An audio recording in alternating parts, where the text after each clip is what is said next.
Tell us a little bit about yourself and your company. My name is Christian Blaze, and I am the CEO of Crystal Insight. And Crystal Insight is a new media company that is building a 21st century film studio using blockchain technology. And what exactly is blockchain technology? Blockchain technology is the underlying technology behind Bitcoin. What it does is it allows peer-to-peer transactions without a trusted third party. So for example, if you want to send money to each other, like if I wanted to send you money, you wouldn't need a bank in the middle of that transaction. If I wanted to notarize a document, I wouldn't need a notary. And if we wanted to enforce certain contracts, you could have software enforce it for us instead of getting like a court involved. Normally all those things are enforced by banks, governments, and the courts, because if you don't do them or you commit fraud or whatever, you end up going to jail. But in the case of blockchain technology, it's all governed by math and software. So you don't have to worry about all that. So how is Crystal Insight using blockchain technology? So we're using blockchain technology by producing the first ever science fiction series that uses blockchain technology in production and distribution. So what that means is, for example, we're making it so that every time somebody watches a show, all our cast and crew get paid instantly in real time. So you could be watching your phone, and as somebody else is watching the show online, you're getting money sent to your phone instantly in that moment. You don't have to wait. Normally in the film industry, you have to wait maybe a month, sometimes even years, before you get your royalty payments. So, I mean, anybody that has ever worked in the film industry understands how that can be frustrating. And what is Death Row Democracy about? Death Row Democracy is a series that is set sometime in the future, and it's set in a world where the world has been split in two. On the one side, you have people that want to decentralize all power structures, and on the other side, you have people that want to maintain centralized power. So what that means is, for example, the people that want to decentralize power believe that people should be more autonomous, they should have more control over their lives and the direction they take their lives. And the people that want to keep it centralized believe that no, there should be a certain group of people that should have a bigger say in what happens in the world and how people's lives are governed. So there's a civil war going on between the two sides, and what this does is it gives us an opportunity to explore politics, religion, morality, technology.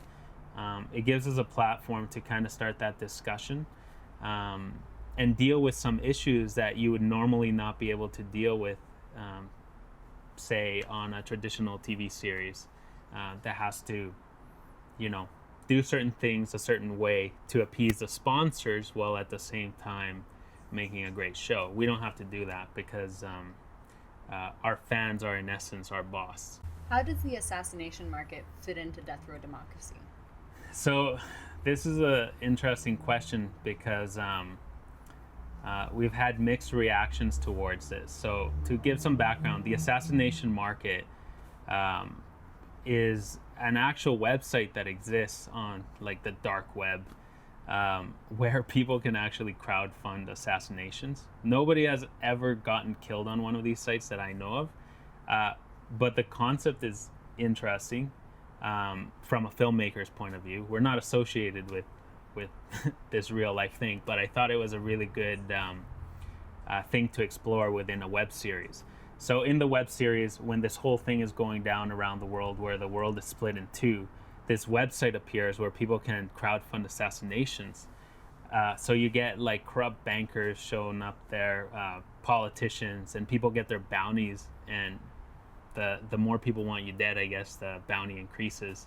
And then we explore the morality of this. We explore how this system could be abused by both sides, right? The people that want to maintain centralized power and the people that want to decentralize power. It's a very controversial thing. Not a lot of people talk about this, but it's something that does exist.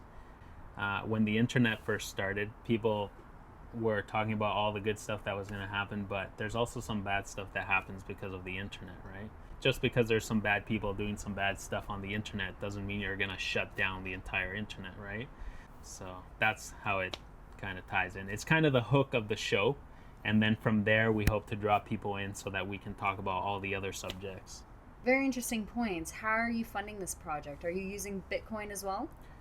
Yes, we're doing some really, really cool stuff when it comes to funding this show. So this is the first time that I know of that a show has been funded completely using Bitcoin, whether it's our friends investing using Bitcoin, or whether it's crowdfunding a Bitcoin loan to get us from one point A to point B, or now what we're doing is we're doing a Bitcoin crowdfunding site specifically for this show. So people can go on this site and pay for rewards, and those Bitcoins help develop the show further, do another episode, finish the current episode.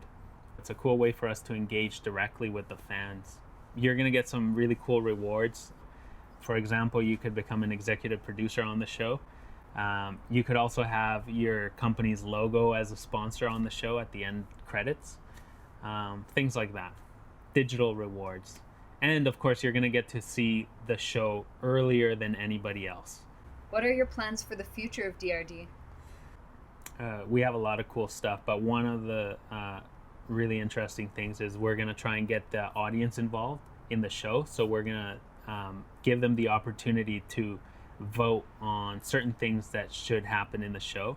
So we might give them two options on something, and then the one that gets the highest votes will actually be what we shoot and present to the public. So it's like a choose your own adventure, a digital choose your own adventure way to have an influence on what we're doing. I'd also love to be able to shoot different episodes in different countries around the world, because you can kind of get a different feel of the political and economic and, you know, all these different challenges that people are facing will be different here than, say, in India or somewhere else.